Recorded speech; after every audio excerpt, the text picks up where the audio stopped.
আপনার কাছে যদি ৫৫ লাখ টাকা থাকে তাহলেই আপনারা পেতে পারেন মানকুণ্ডু স্টেশনের একদম কাছে ১৬ ফুটের পাকা রাস্তার উপরেই বাংলো স্টাইলের একটি সাজানো গোছানো বাড়ি, যা আপনাদের দেখেই ভালো লেগে যাবে। আমরা ঢুকেই ১ম এই একটি এল সাইজের living space cum dining area পেয়ে যাচ্ছি। পাশেই যে কিচেনটা দেখতে পাচ্ছেন এটি ফুললি মডিউলার, বড় একটি জালনা এবং পুরো টাইলসে ঘেরা। পাশেই আমরা পেয়ে যাচ্ছি একটি বাথরুম। বাথরুমটির আয়তন বেশ বড়। আমরা এখানে ইন্ডিয়ান স্টাইল এবং কমোড দুটো সুবিধাই পেয়ে যাচ্ছি।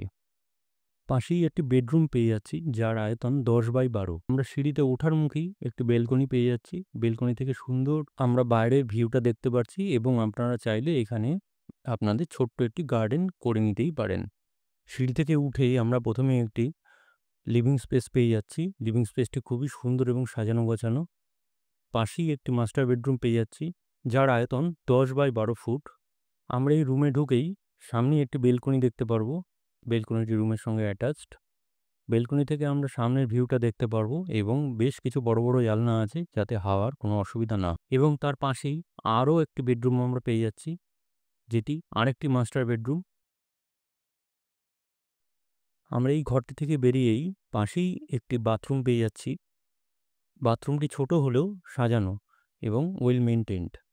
আর তার পাশেই আমরা একটি লিভিং কাম স্টাডি রুম পেয়ে যাচ্ছি। এট লাস্ট আমরা সিঁড়ি দিয়ে উপরের দিকে উঠে গেলে আমরা পেয়ে যাচ্ছি একটি ছোট্ট ঘর। আমরা চাইলে এটিকে স্টোর রুম বা ঠাকুরের ঘর হিসাবে ইউজ করতে পারি। ছাদটি খুবই বড়। আপনারা এই ওপেন স্পেসটি চাইলে বিভিন্ন অনুষ্ঠানে কাজে লাগাতে পারেন। বাড়িটির জমির পরিমাণ ১ কাঠা ৭ ছটাক। খুব তাড়াতাড়ি আসছি আরও কিছু নতুন বাড়ির সন্ধান নিয়ে। আমাদের নিচের এই নাম্বারে যোগাযোগ করুন। আমাদের পেজটি ফলো করে রাখুন এবং আমাদের এই ভিডিওটি লাইক এবং শেয়ার করুন। আপনারা চাইলে